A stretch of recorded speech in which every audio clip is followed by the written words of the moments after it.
I'm Alex Jones. I'm the director of the Jones Shorenstein Center on the Press, Politics, and Public Policy at the Kennedy School of Government at Harvard. It's a very long title, I realize, but I'm very, very pleased to welcome you here today to this inaugural session of a new breakfast series called Media Minds that we're very, very excited about. The person who intended to be speaking to you right now is Kathy Gay, the president of Kathy Gay Communications and the creator and organizer of this Media Minds concept. She's been working on it for ages. It was so close and dear to her heart that I can't imagine why she would not be here if she possibly could, and unfortunately, she can't. Day before yesterday, she was shopping at Gristedes, and she thinks she tripped. She actually doesn't remember what happened. But she cracked her head. She lost her memory for a bit.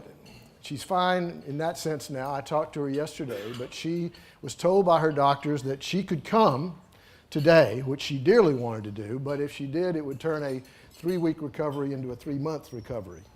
So she chose the wiser state.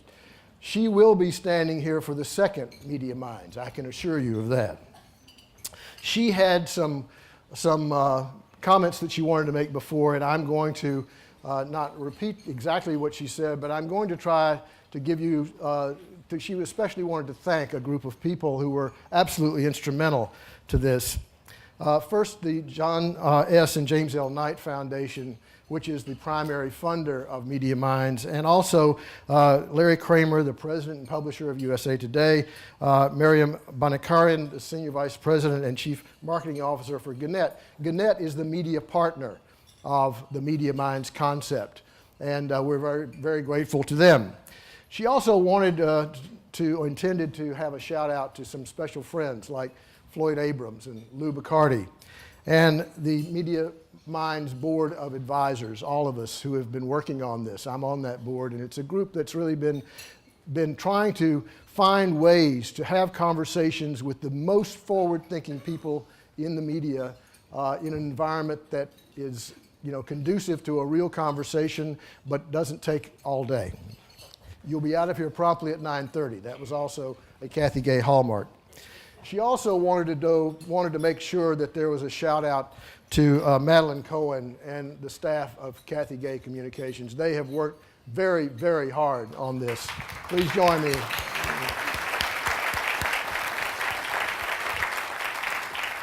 As you know, our inaugural program is Tim Armstrong and Susan Lyne, who are, we are most grateful and most pleased to have you here for this inaugural moment. And we really look forward to having others. We're planning 4 a year, and we are going to begin forthwith. But first, I would like to ask Meyer Patel from the Knight Foundation to come speak briefly. Meyer. Thank you very much. Good morning and welcome everybody. We are absolutely delighted to be part of this new series, Media Minds. I bring the greetings of Knight Foundation President Alberto Barguin, who very much wanted to be here today with all of you. This is a wonderful venue to bring together our grantees, many of whom are seated at tables with you this morning. And there is absolutely no place better than New York to convene the people that are shaping the future of media.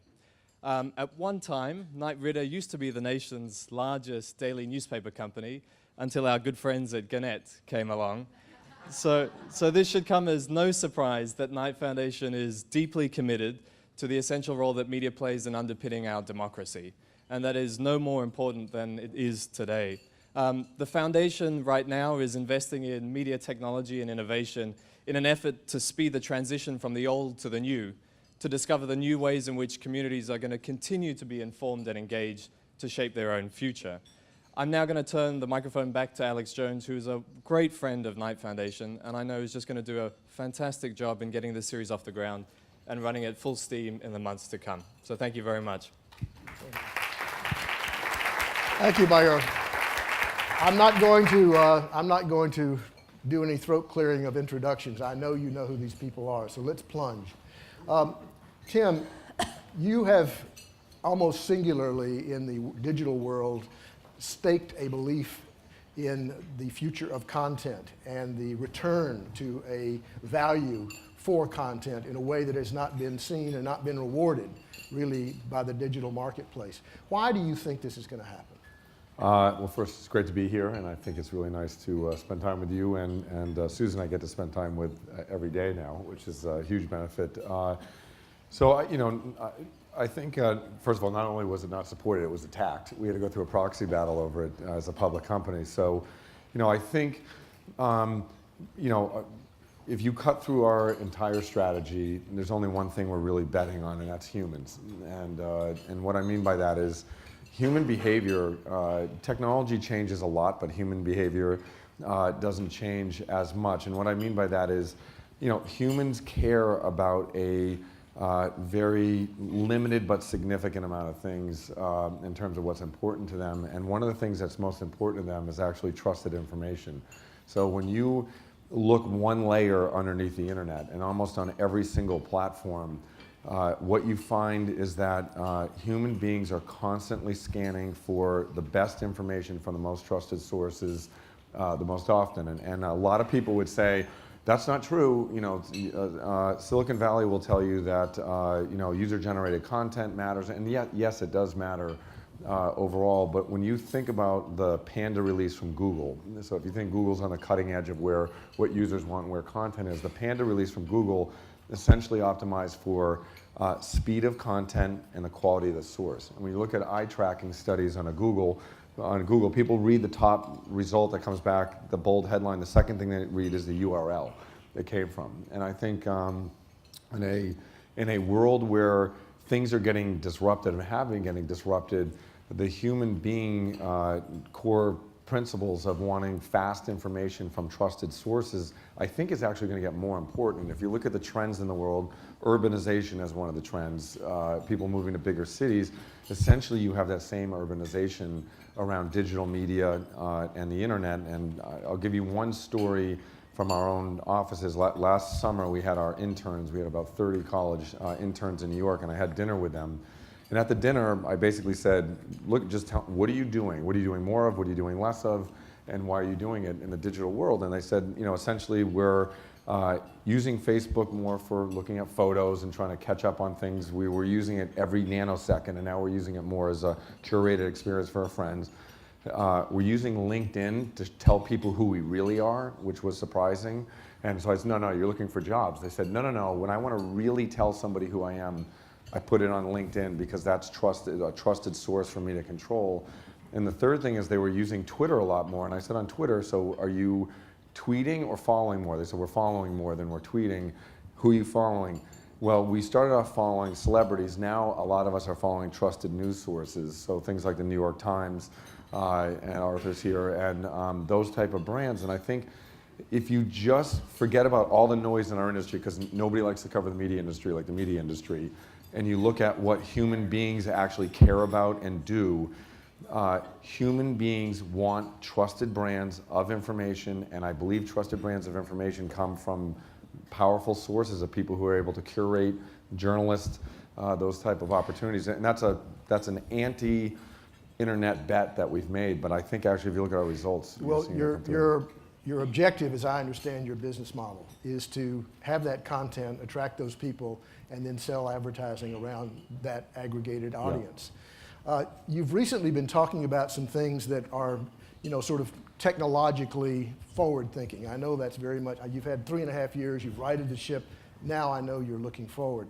Things like machine-to-machine, if you've talked it, and live advertising. What does that mean exactly? Yeah, so at a macro level, if you look at what happens when the internet comes into a marketplace, it essentially really strongly disrupts the middleman. And it allows what we call the edge. On the edges of the two poles, if you're a consumer or an advertiser, it allows things to become, in a very simplified way, those two edges become much closer and the edges become more important. So in our world, we believe the mega trends around advertising in the future are essentially two things. One is deep marketing services, and I'll explain that in 1 minute. And the other one is programmatic machine-to-machine trading. And the machine-to-machine trading of advertising essentially is anything a machine can do, it will do. And humans will be in a very positive way, working on the more highly creative aspects of what advertising is. And I think if you look at what you see happening in the world today, marketing services for us, as examples, we own TechCrunch. TechCrunch runs the TechCrunch Disrupt partnership, where we have thousands of engineers together over a 3-day period, and Susan was just at the latest one, where they basically essentially update the next version of what's happening in the engineering world. We have partners, the major car companies, Michael Roth, some of his companies are partners with us in this from IPG, we essentially bring those brands and do a marketing services campaign where they sit in the middle of a community, and it's very, very deep brand integration. That's on the marketing services side. On the other side, a few years ago at AOL, we would look at about 3 billion impressions a day on our machine-to-machine trading to understand what ads to place where. Last month, we had days where we were looking at 27 billion impressions in a day. On the trading side of looking at the scale of advertising, and advertising is going to get bifurcated, and you better be awesome at marketing services, or you better be awesome at programmatic trading. This is based on having huge amounts of data and very, very powerful algorithm power to analyze it quickly, put it in front of people immediately.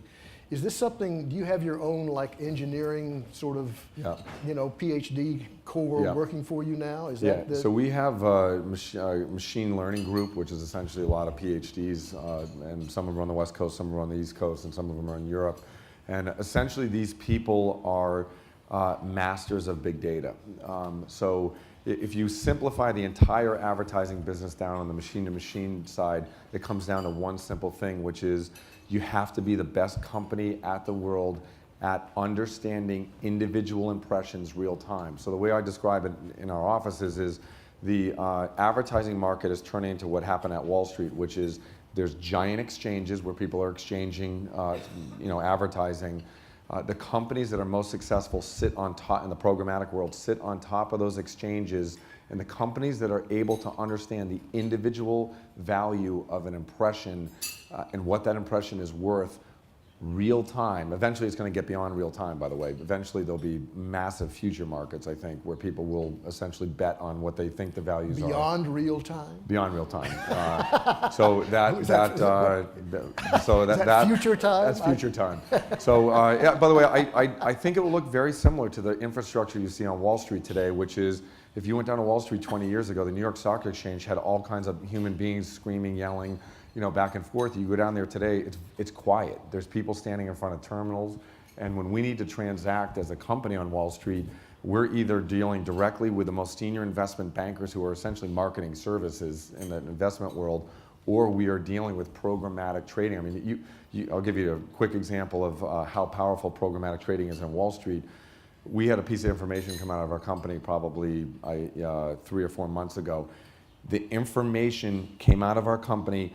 By the time I walked, Peter Lance here, head of corporate communications, by the time I walked down to his office to tell him, hey, I think this piece of information just came out as wrong, it was on one article. By the time I got down to his office, it was in 100 places, and our stocks started going down. And I went to a head of investor relations saying, hey, I think we should call some of the investors. And he said, it's too late. I said, what do you mean it's too late? He said, Thomson Reuters has built a feed that they understand the headlines when they come out about stocks. So the headlines all went out saying this, and all the auto trading programs already traded.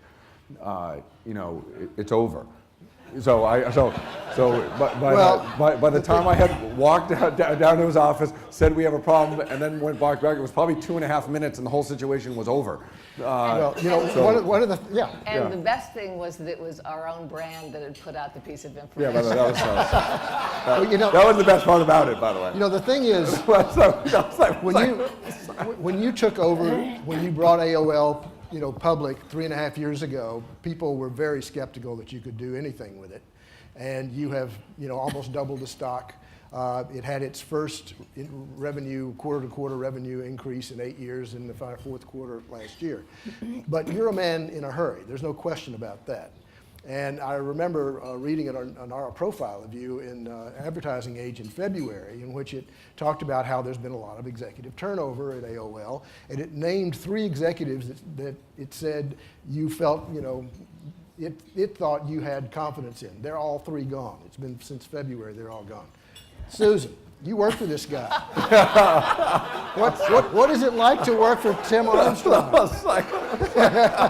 You've been there 3 months. So. I've been there 3 months, but I've also been there 3.5 years. Yeah, on the board. board. So I spent over 3 years on our board, and I took the board role because I sat there listening to Tim talk about his vision for this company and his conviction that premium content was going to be key. And this is after, at the time it was probably 5 years of the most extraordinary innovation on the device and platform level. It was the 5 years of smartphones and iPads and Pinterest and Twitter and Facebook and all of these platforms that were suddenly changing the world.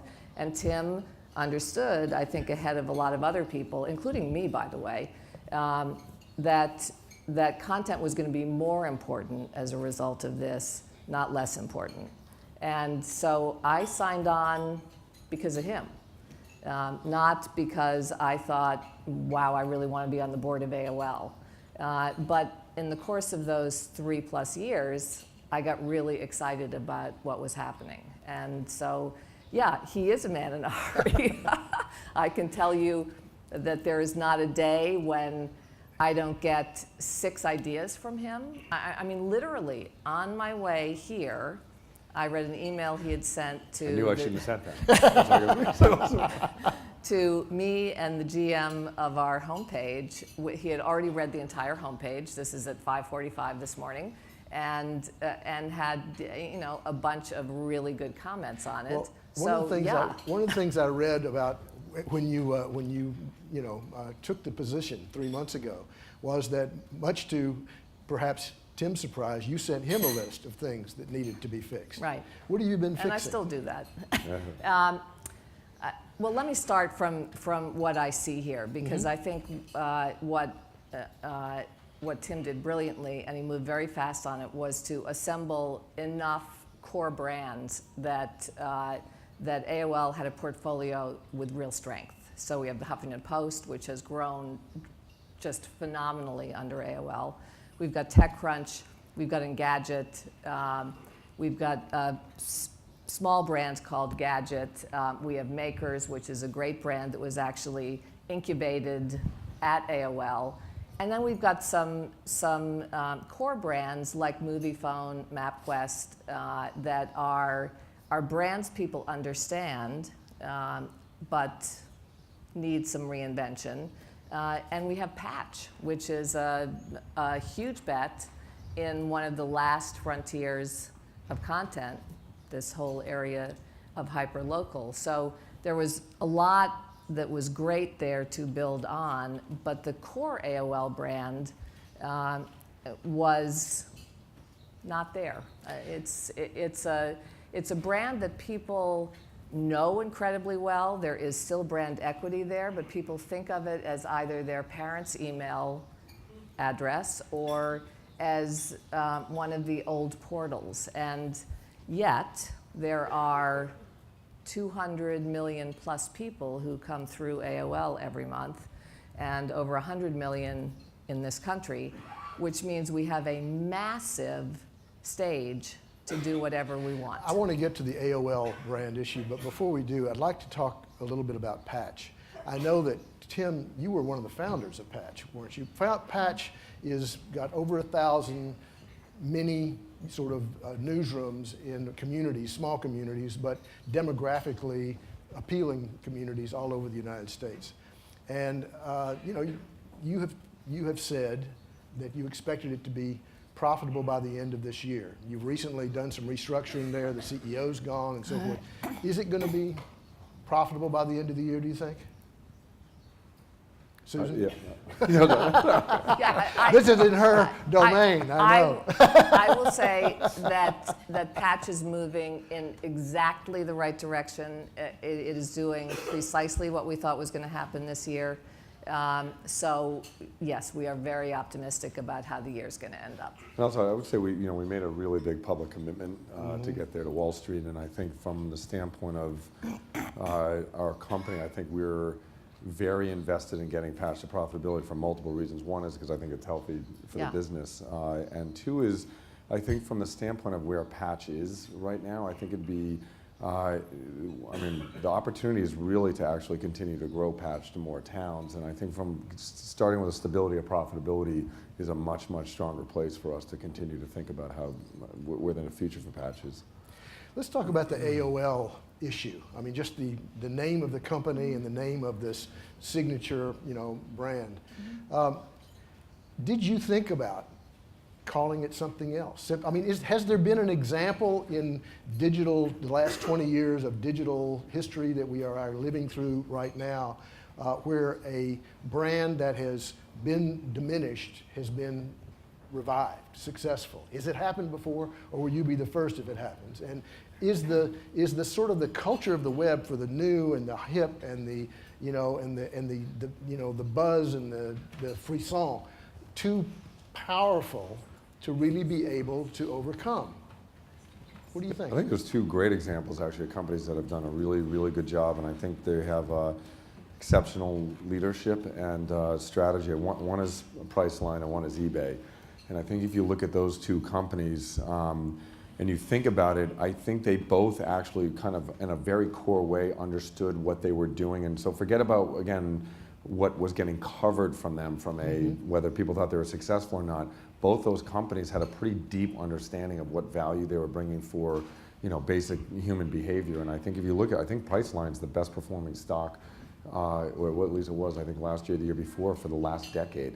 And eBay, I think John Donahue has done an incredible job. So I think if John Donahue and Jeff Boyd were up on the stage, I think they would tell you essentially they got very focused in on where the value propositions were, and the value chain from those two companies has gone up. And I think their brands have gotten were very hot, went down, came back up. It just seems to me that AOL is in a slightly different situation though, because of the identification that so many people have with their email address.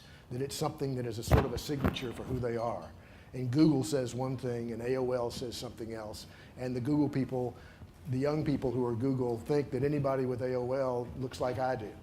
I mean, I really wonder about that. People who are smart with money? That's it. That's precisely why I'm an AOL customer. Yeah. But the thing all we're is, looking for is people who are smart with money. As you have also been talking about making AOL a global company, because my sense is that you think your content will translate very well into a global sphere. Is a company titled America Online going to be at a disadvantage in that way? I mean, is that keeping the AOL brand as for itself is one thing. Calling the entire company AOL is maybe a somewhat different decision. I'll answer this, and I think Susan, I know we've talked about this.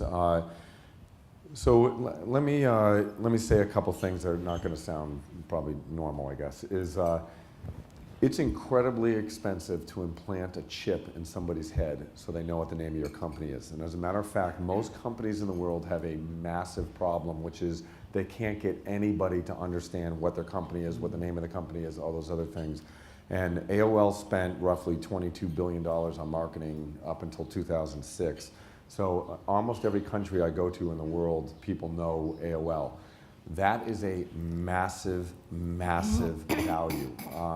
The second piece which is important is, and I'll be maybe controversial on this topic, is if you only spend your time worrying about what's hot and whether or not you, from a standpoint of whether or not people are saying you're the most coolest person in the world, you are going to miss a huge amount of value in the world. And when I worked at Paul Allen's company, Starwave, which is one of the first content companies on the web back in the early 90s, and when eBay came out, people I used to work with used to come into work and they'd be sleeping at their desk. They'd come in and they'd be exhausted and they weren't working late at night. So I was like, what are you so tired for? And they're like, I was up auctioning on eBay all night, like trying to get the last, bid. And people were doing that for like months at a time. And eBay was so hot. I mean, it was incredibly hot. And then Amazon came up and basically a lot of people started shifting. Amazon hired a bunch of our employees when we were there. And essentially what you found was that the companies that do the best job of serving what humans want the fastest, so hot doesn't always work out well. And I think when you look at where eBay's transition now, where most of their commerce is actually direct commerce, not auction-based, what we're essentially betting on as a business, and I think it's important, is we're betting on the buy it now of information, not the auctioning what's hot every 5 nanoseconds. And if you look at, Huffington Post is the #1 distributed news source on Facebook. It also won a Pulitzer Prize. Our bet is that we're going to invest in things from a brand standpoint that human beings love, and that AOL, if it's already implanted in your head and we backfill it with awesome things, you're going to re-love AOL again. And I think that's the important piece of this, is that it's a platform for us to be able to reinvent that AOL brand. One thing about the internet is that you don't have to get people to go direct, right? We don't have to get people to type in AOL.com. You can get people in through all kinds of side doors that will then surprise them that, wow, I'm on AOL.com. Tonight at 8 o'clock, we've got Jerry Seinfeld and Andy Cohen doing an hour conversation live about the second season of his digital series, Comedians in Cars Drinking Coffee. It's going to be fantastic. I've never seen anybody enjoy his own show as much as Jerry Seinfeld. Totally. That's why it's Jerry Seinfeld. Except Andy Cohen. And I just, if you look at the other companies that you could kind of compare an AOL brand to, I don't mean we have a lot of work to do. So these companies I'm about to mention, I'm not comparing the companies right now. I would, in the future, would love to, is the Coca-Cola Company and the Walt Disney Company, who have brands as a corporate name that also match sub-brands that they have. One of the things that we're working very hard on at AOL, even internally to do this, there's the AOL company, which should probably be 5 people in a conference room who worry about quarterly earnings calls and whether or not we have a health plan. And then there's AOL the brand, which is the services brand, which Susan's running, which is, I think, the most important asset we probably have as a company. So in the future, I think you'll see us kind of separate those two things. And we have all these other brands that don't. Yeah, no, I understand. And lots of people go to, whether it's TechCrunch or to Engadget or to the Huffington Post, and they don't know it's an AOL company. Is your strategic planning include a steady decline in the subscriber revenue? Or do you think that's going to stabilize at some point? It's very profitable for people. AOL. The dial-up access business is a store that less people have visited over time, and that's going to continue to decline. We have been working on other subscription businesses, which I don't know whether or not they're going to work or not, but we're working on them. So there may be different types of subscribers at AOL. And are you still in the market for new acquisitions that would add to your content pool? For instance, I understand Time Inc. might be available. I've said this publicly before. I think brands are really, really, really difficult to build. I think the Time Inc. brands are very valuable assets. I don't know what they're going to do with them. Who knows? Susan's area. I don't know. We love brands. I suspect you'll be consulted. I want to talk. I know that you have. We have been told that you did not feel like you could comment further on the NSA issue beyond your statement. But this concept, Media Minds, is not just about your company. It's about your mind as someone who is really in the forefront of this media world. And I want to know, just as human beings who are engaged in this, and in the case of you especially, Tim, have been there since the very beginning of the real moment when this all came alive 20 years ago. What are you concerned about? What troubles you about the way things are evolving that you see?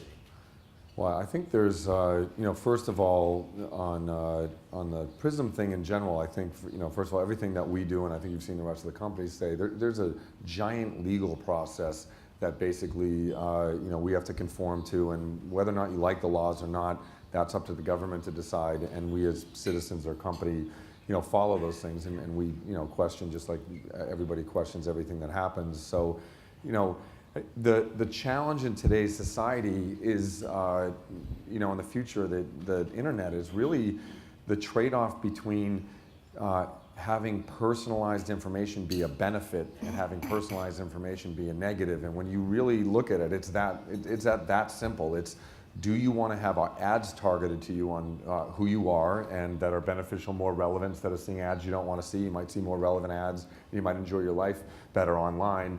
that's a trade-off. And on the other side of it, if you take the government stuff that's going on right now, I have no idea what the government's intentions are. I'm not an elected official. I don't sit in their meetings.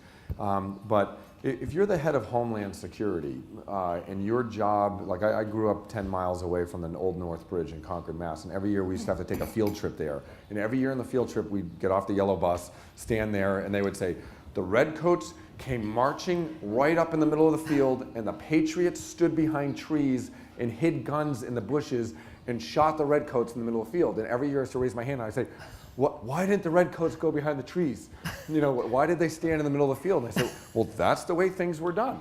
There was an agreement that you'd march on the field, they'd march on the field, and everyone would shoot each other, directly on. And what you see today in today's world of the terrorist organizations, the thing that's happening is, they're standing behind trees, and if you're the head of one of the government agencies and you're trying to protect your citizens, and our laws say you have to go stand in the middle of the field, there's a tremendous amount of tension point around that, and I think whether you like it, you don't like it, all those other things, the reality is you have different tension points in the world right now, either trying to get information, protect information, benefit from information, which we are as a business.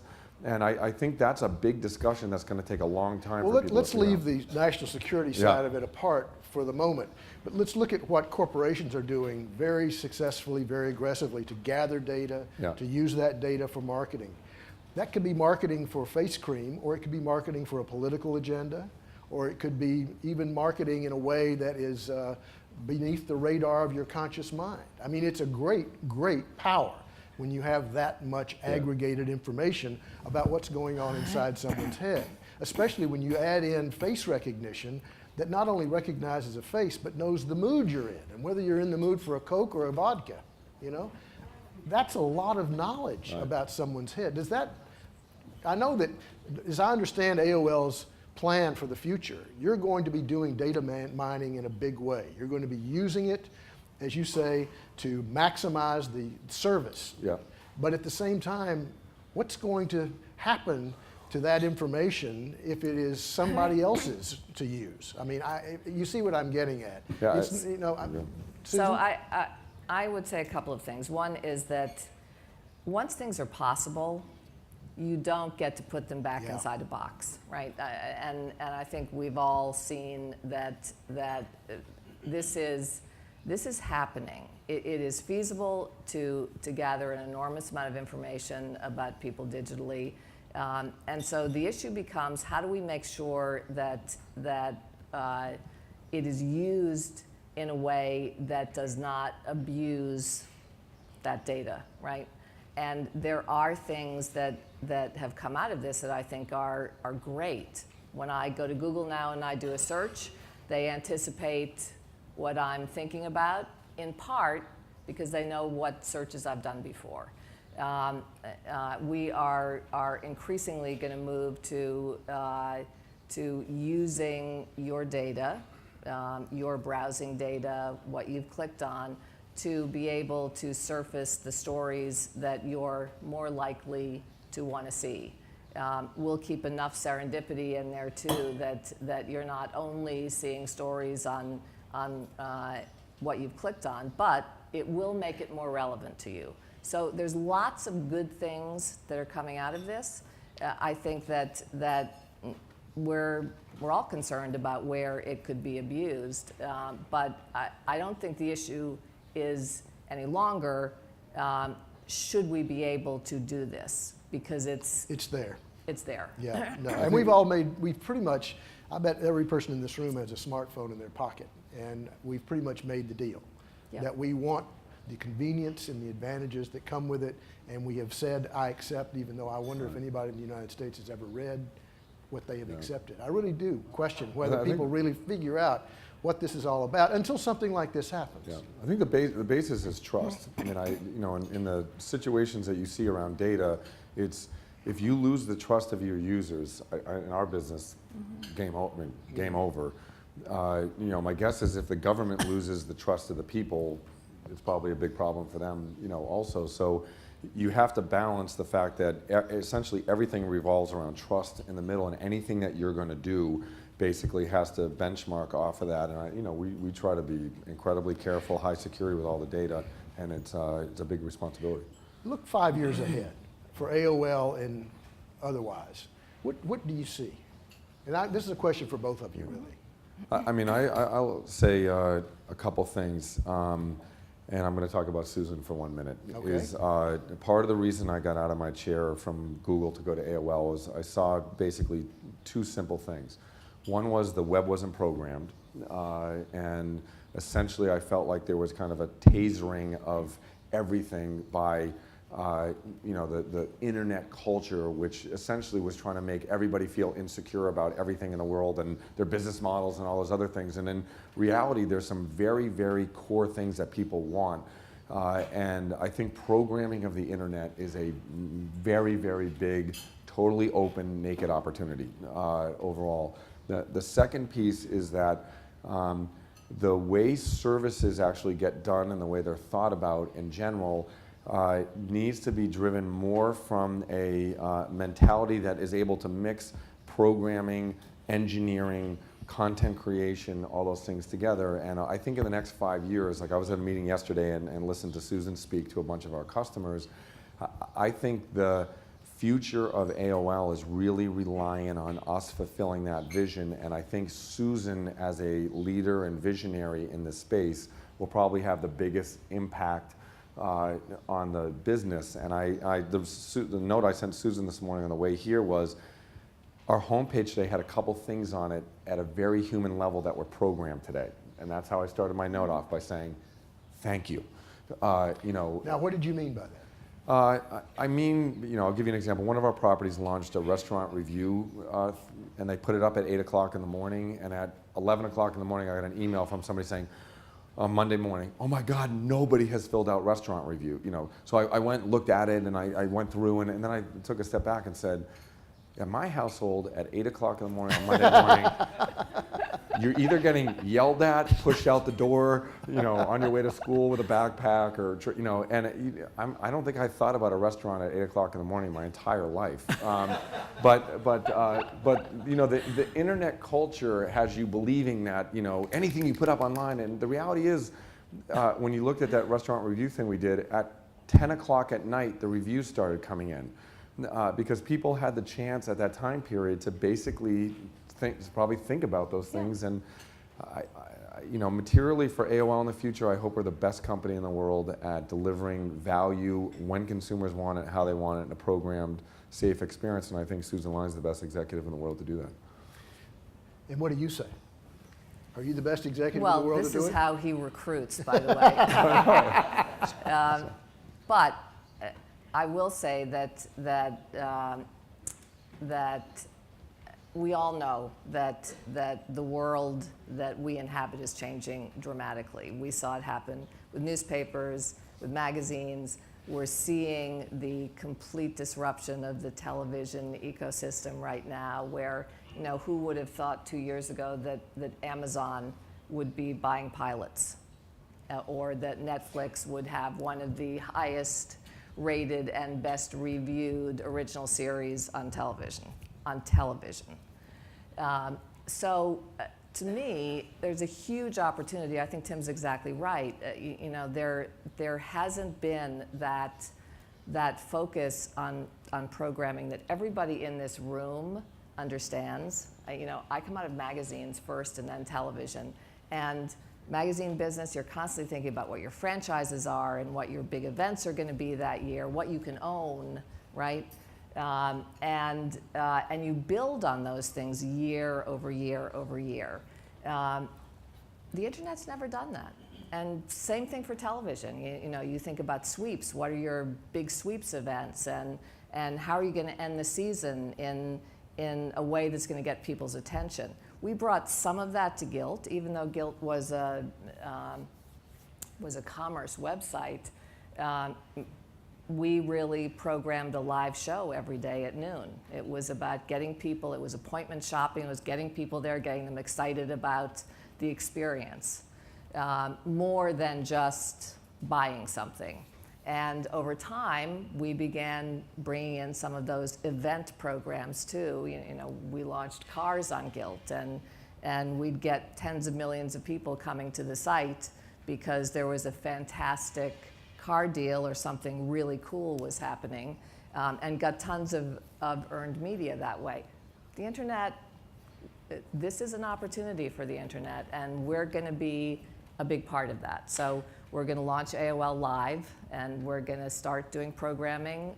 Some of it will be great, and some of it will be okay, just like access cable was at the beginning. And this world is going to evolve, and it will evolve really quickly. And who wouldn't want to be a part of that? Let me, before we're going to go to Q&A, I want to take 1 minute and talk about your global vision. Yeah, so I just was in Asia last week, in Japan, Korea, and China. And I think there's, outside of us, I think there's 3 mega trends happening on a global basis. One is that the internet's getting closed. And what I mean by that is it's not getting closed in terms of people shutting it off. It's getting closed in terms of the ecosystems, the hardware companies, the internet service companies, which are now trying to make people register essentially and become a member of that sort of internet service. And you're seeing what I think is going to happen in the next 3 years is kind of a big clash between the big ecosystems, the Amazons, the Googles, the Facebooks, Samsung. You know, everybody's essentially building similar type services overall, and they're going to try to make you authenticate. Second one is the fact that 4% of the population's in the United States. I think 13% of the internet population's in the United States. But having been in China last week, when you look at the Chinese internet companies have 500, 600, 800. There's 880 million people have signed up to blog in China. I mean, these numbers are, we think we live in a country with big numbers. You go there, and I think what you're going to see is the importing of other services from other countries into the United States. The United States has been the exporter of the internet. I think you're going to start to see some importing happening, in the next few years. And then the third thing is actually the incredible opportunity to basically serve people in a hyper-local or on a global level. I was at lunch in Japan, and I was talking to one of our senior editors from Huffington Post Japan, and I was saying to her, we were just having a personal conversation, and I said, my son's playing Minecraft now, which is this if you have kids. And I'm debating whether or not it's good or bad, but she was like, I'm having the same problem.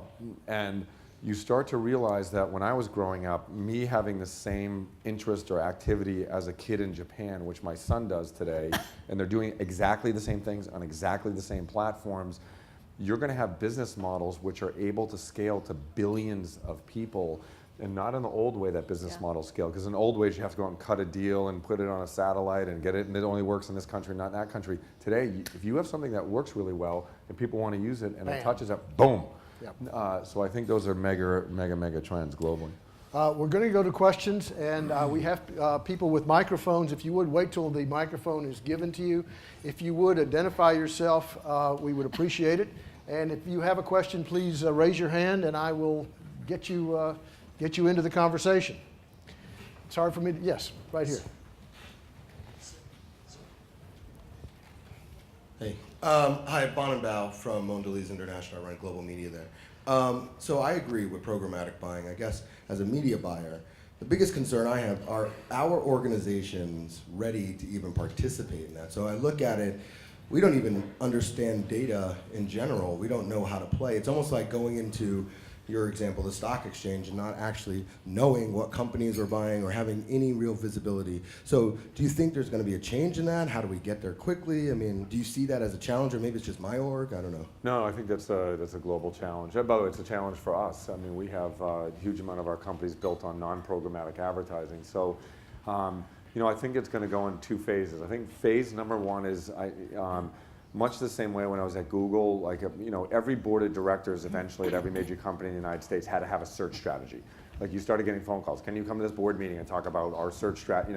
And what's happening now is everybody's got to have a data strategy. Like, you can't go to an advertising conference or a meeting where people aren't talking about, I mean, tell me if I'm wrong, Michael. It's, you have to have a data programmatic strategy. There's an ecosystem of startups that are helping companies understand that space, and it's really big, and the ecosystem's too big. There's going to be, over time, I think there'll be a collapsing of that ecosystem down. But the two trend lines are, one is, my guess is, everyone's going to do it, whether it's right or wrong. So it's got that type of momentum behind it that everybody's jumping into it. I think the benefits of it are actually really big if it's done correctly. I think the second piece is it's actually going to take tremendous amount of learning going forward to do it. So at Mondelez, which I think, we work with Mondelez pretty closely with you guys, and we have a good partnership with you. My guess is it's going to be the type of thing where 15 years ago in organizations there were no SEM companies, there were no search engine management people, and those things. I believe all of the organizations in the world will have programmatic specialty people inside of them who only do programmatic advertising. And I know, I'm looking at Michael, but IPG I know already has programmatic desks on the agency side. So Madison Avenue's already picked this up and has it.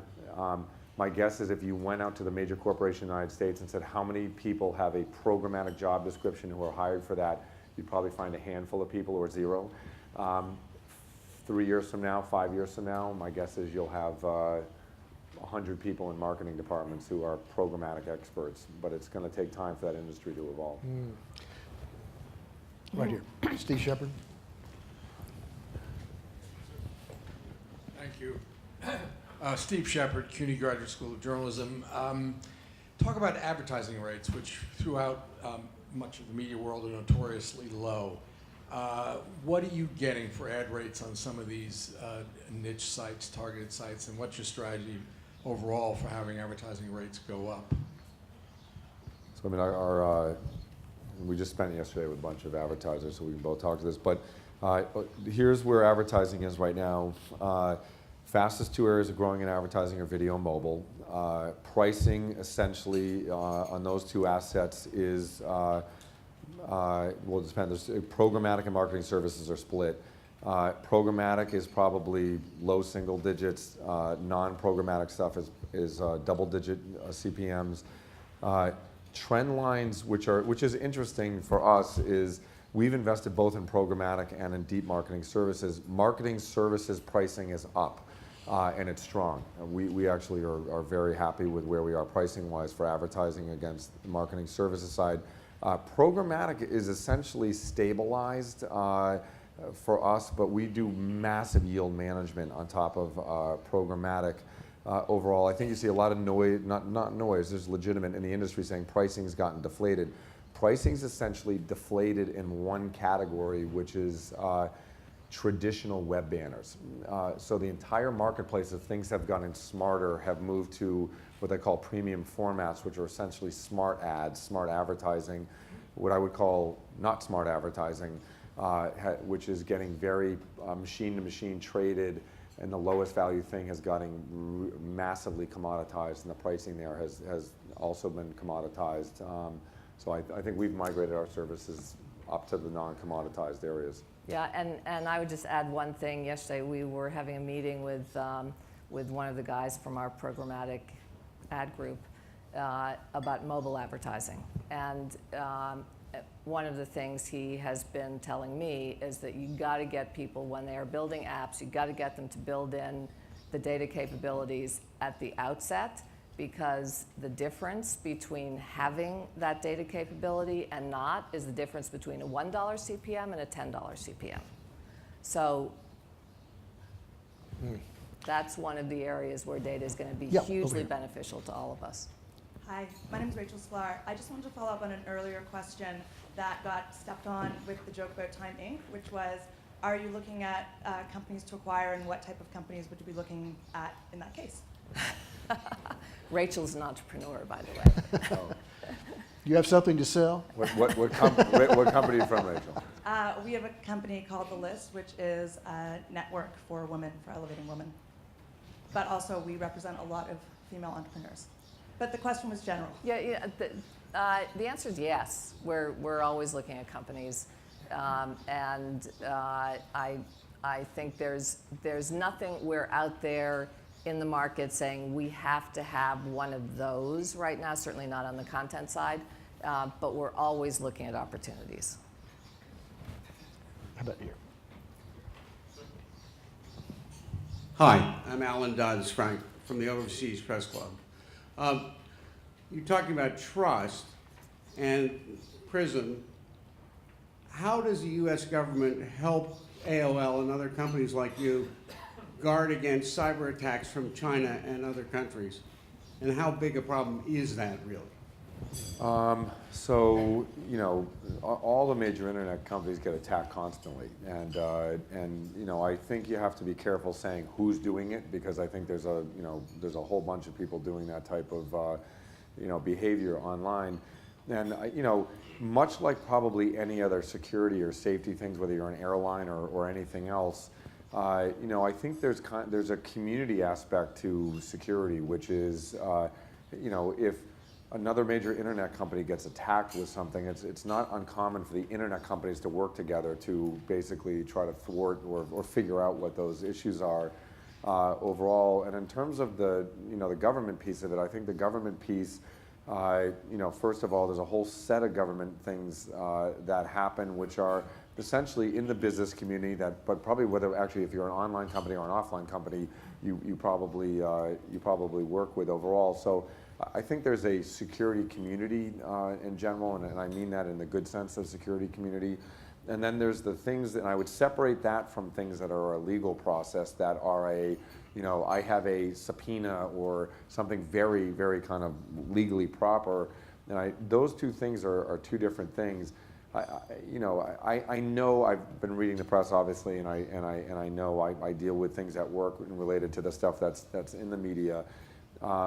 You know, I would just say that people want to, especially in this situation, want to vilify the U.S. government or vilify China or vilify, you know, other things in general. And I think you know, at a level where there's a nuance, and every single one of these situations has a specific situation against it overall, and it's easy to generalize, but I would break it down to just two simple communities. One is the community of stuff we have to work on as a security force, as a whole industry, as multiple countries, government, to make sure that, you know, services don't get brought down. And then there's the specific legal side of things where the U.S. government, or not just U.S. government, other governments want specific information, and you know, there's a whole fleet of lawyers and attorneys who determine whether or not that's the right thing to do. And I don't know if that answers the question directly enough, but that's essentially what happens. Here. Here, we'll get you next. He's got the mic, but you're going to get it next. Hello, Ken Michaels from Hachette Book Group. As a longtime AOL user and consumer, I love some of your changes that are happening. And I also like the big data architecture, which drives personalization. However, a lot of consumers like collaboration around communities of interest. So do you have a micro-vertical strategy? And if so, what's first? We have got some of those things already in place. So if you go to some of our brands, like TechCrunch has a big community, so does Engadget. But we are absolutely committed to making sure that every part of AOL allows for not just commenting, but I think you put it a better way, community. And the interesting thing is that AOL was the first company to allow for forums and chat rooms, and you know, they literally pioneered this. And about 3 months before Tim came into the company, they decided they were going to dump all of them, and all of that, you know, years and years and years and years of data, and all Really? those conversations were Actually, gone. I'll tell you quick. It's not very funny, actually. I agreed to do the AOL job. I flew down and did a global employee meeting a month before I started, just to introduce myself. And I did a little 5-minute or 10-minute intro, and I said, let's have a town hall. And the first person who raised her hand was a woman named Evergreen, who ran the chat services at AOL. And she said, you know, the first question I got, I said, go ahead. Evergreen said, so I just want to let you know that yesterday we shut down all the chat services at AOL, and the servers are all turned off, and we can't.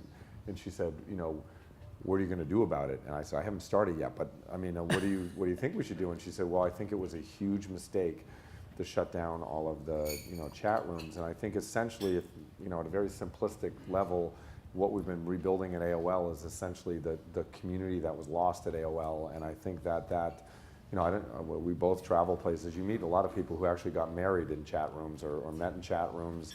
And if you look at all the business models today, Precursors Facebook, of Twitter, Match.com. right? AOL essentially had every single service that's a popular service on the web today overall, and I think that's something in a DNA perspective that we've been rebuilding. Yeah, Miriam. Hi, Miriam Banakaram from Gannett. I actually have a non-AOL question for the two of you. Tomorrow, you're out of this job. You've made, they make you CEO of Time Inc., the new spun-off Time Inc. What do you do? No. She was looking at you. Go ahead. Is this a brand question? Well, look, I think that Time Inc. has got such fantastic libraries and assets. I'm talking to them all the time right now because I think there's lots and lots of things that they could do to partner with other companies where they bring, as I said, enormous assets that could not be rebuilt. And I think they're going to need to do a lot more JVing and a lot more partnering with companies that bring different assets to the table. But I think it's a great thing they're being spun out. It was a great thing for AOL being spun out. Because you have different needs as a large parent company. That's why the chat rooms got shut down, right? It was because it was incredibly expensive to keep all that data on servers. Why do we really need it, right? We're not selling advertising against it. So I think they'll be able to make decisions that are good for their customers, that are good for the company's health, because they're just going to be focused on being a great content company again. But is your real answer that if you were the CEO of Time Inc., you'd try to sell it to AOL? No. But I would definitely look at partnering and co-investing with a number of companies like AOL. Also, I think one big benefit, actually, first of all, I would just do what Susan just said, is, Jeff Bewkes deserves a lot of credit, actually, because the reality is AOL probably would have had a different existence inside of Time Warner, and Jeff had the leadership to basically decide to spin it out. I think separately is the magazine assets probably in their investment base for Time Warner will probably be more, better served being outside the company. And I've never even looked at this, but my guess is Time Warner, if you take the AOL spin out and the stuff that Jeff has done, it's probably got to be one of the best performing media stocks overall. So as an investor and a leadership team, it's probably a really good opportunity for Time Inc. Also. Yes. I'm Rosemary Ellis from Good Housekeeping, and I want to ask you about native advertising, how you define it, how you're using it, and given the trust in brands that you think is important, if you see it as a risk and how. Yeah, I think native advertising, I think overall can be really beneficial to. What is native advertising? Oh, yeah, so let me. So as programmatic has sprung up on the machine-to-machine side, essentially what's happened is as things have gone towards the more deeper marketing service side around brands have essentially created what they're calling native advertising, which are essentially advertisements that are integrated inside of the properties or brands that are look more holistically integrated into, and sometimes they're specialized for their specific brands.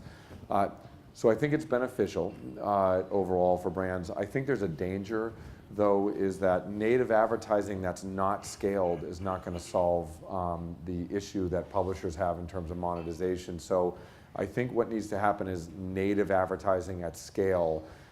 One of the things I think we're doing, actually, we'd like to see happen more is I think the premium publisher community needs to more band together around standards on native advertising, because the reality is if Michael Roth's company can't transact for his clients on native advertising at scale, it's going to end up being too expensive to actually create native ads on all these different platforms.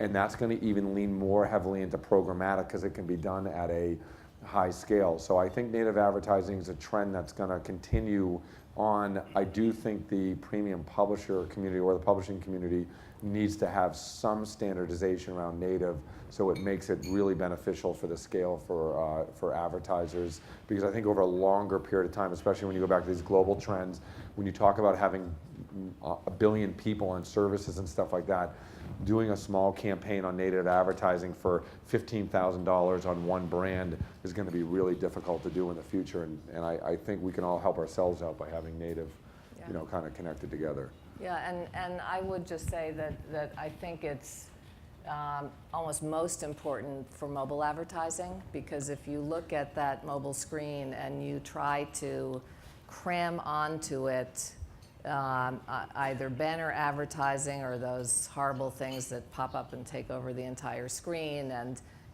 just make the experience bad. The idea of being able to create ads that feel like the other content that you're seeing. So if they're blog posts that are time-based, they feel like they are like that, so that you can either engage with it or you can keep scrolling. But it's a much less intrusive way to engage with a consumer. Other questions? Well, I want to tell you something. Oh, got one over here? No? Okay. I described Tim Armstrong as a guy in a hurry. I didn't realize quite how much of a hurry he was in. He keeps his watch set 8 minutes ahead of the actual time. And I want to offer I want to offer you something that you might be able to use instead of your image of eBay and Priceline for explaining to people how something can come back and become very hot. And that is the dry martini. Okay, that's good. That is something that, you know. Arthur just gave you a thumbs up. So. Arthur was in the forefront of the trend, as I recall. You know, are you sorry you missed Tumblr? You know, boy. So I think Tumblr as a platform is an incredible platform, and it's gotten tremendous use against it.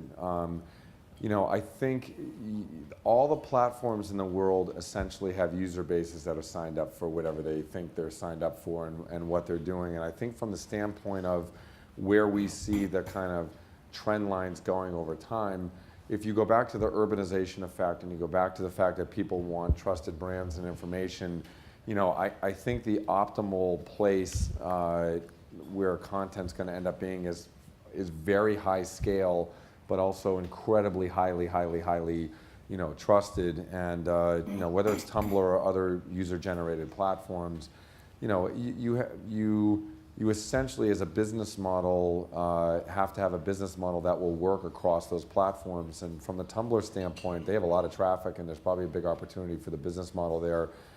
I like what we're doing because I think that if you take TechCrunch or something like that, we have Crunchbase, which is essentially massively scaled platform in general that serves smart people and good-looking people with money. You know, that all is the AOL people all the AOL people are smart and good-looking.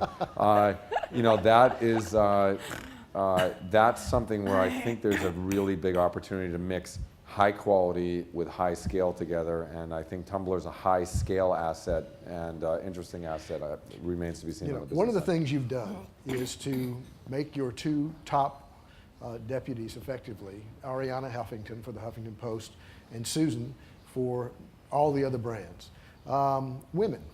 And I wondered, really? We have our CFO, Karen Dykstra, is a woman. Our general counsel is a woman. The woman who runs our media brands, Maureen Sullivan, was the former CMO, is a woman. Assuming competency extreme, right. Is there a point to having women in these kinds of positions for your vision of serving this kind of very human dimension? I mean, I don't know, is AOL's, you know, clientele predominantly women, for instance? I don't know the answer to that. Well, if you look at the internet in general, it is increasingly dominated by women. So Facebook, 60% women. Women make 100 million more social visits a month than men do. Twitter, 60% female. Every site that exists out there is more female than males, and actually some of them, Pinterest I think is 80% female, except Reddit. So Reddit is still dominated by men. Women make 60% of the online purchases, actually physically make them. They do the transaction. They influence about 80% of them. So if you want to be in this business, like if you want to be in any media business, you better be talking to women. I think, just quick on that Sure. point also, and Susan knows this from our board meetings, but I was going to say this earlier, but I decided not to, but I'll say it.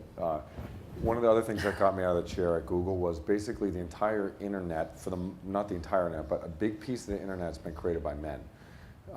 And if you think about even a lot of the topics that have come up today in this discussion, a lot of it is very male-driven, engineer-driven. Overall, I saw that Silicon Valley has that to the nth degree, and I think actually the strategic value of Susan and Ariana. First of all, I think if they weren't any gender, they're two of the most talented people on planet Earth.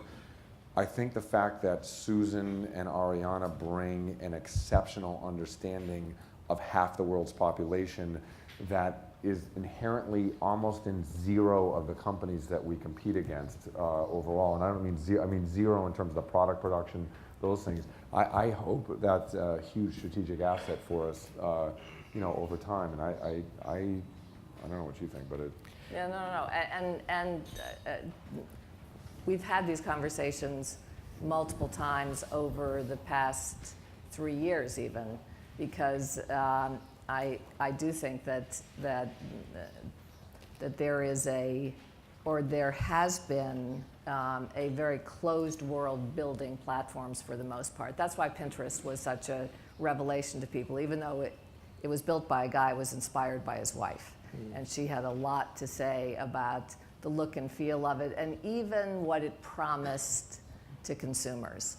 And I think there's a lot of opportunity going forward in creating platforms that are built by, tested by, tire kicked by the people who are the likely consumers for I'll them. give you one example. Susan, I'm going to tell you this for the first time on stage. She doesn't know this, but we were at Susan was on the compensation committee at AOL, and we had a meeting a year ago where we were doing something super difficult, trying to decide, what to do, and Susan essentially overrid what we were planning on doing as a company, and she said, you don't have the right perspective on this. And essentially, I don't know whether it was a Susan Lyne perspective or a female perspective, but it was a totally different perspective than I had been thinking about. And we changed the entire company policy, based on Susan's feedback. And I left that meeting thinking, what if all the services we're putting out into the world have that viewpoint we just had in the compensation committee, and we're missing a adjunct viewpoint people would actually feel in the world. And I think that's where the benefit of diversity, probably comes from. And what I hope you'll actually, and I think I saw it on the AOL homepage this morning. I think I saw Susan Lyne on the AOL homepage this morning. I think that's a big benefit. Tim Armstrong, Susan Lyne, you've gotten Media Minds off to a roaring start. As far as I'm concerned, I've really enjoyed the conversation. Final word from Larry Kramer at USA Today and Gannett. I wanted to, first I just wanted to thank all of you. You have to make your announcement first. We broke some news just as we were sitting down at breakfast. Gannett announced this morning that we acquired Velo Broadcasting, huge television operation based in Texas and in Seattle. And it's a big move for our company and a big bet on traditional media. I'm thrilled to see people No, on the a stage. big bet on brands that people love, who are smart, wealthy, and Good Just looking. gonna get to that. And good looking. They're good looking. Among the things we've learned today, besides that, are don't stand in the field with the redcoats. That despite the fact that I spent a year turning the USA Today newsroom into a real-time digital newsroom, I now have to worry about beyond real-time. My marketing director, before I get back to the office, is going to ask me for 100 people to work in program buying. And I mean, this just gets better every minute. I really can't thank you. I am thrilled to say that Gannett is a company with a CEO, a CFO, a chairman, and a CMO who are all women. Which is a tribute to them and to our company, I think, and I think we're heading in the right direction because of that. But we're very pleased to be here. We're very pleased to be partners with Media Minds to do this. Kathy Gay and I go way back. We did something like this together when I was chairman of the Newhouse Board at Syracuse. We did 5 years of these morning breakfasts, and they were it was a great way to get media people together. And all due respect to AOL, there's a wonderful thing about getting people physically together in a conversation that we can't totally replicate digitally. And I think it's not just the people on stage won't be hear from them, which is always fantastic, but it's seeing each other, and we don't get enough time together as an industry. So I think this is a great step forward. We really, Kathy, I would have said this, but I'll say it forward. We really look forward to the next one, which we think will be in the fall, I think, is our plan. We just couldn't be happier with the turnout and with all of you who have come, and we couldn't be happier with our first session. Thank you very much, and have a great one. Thank you all.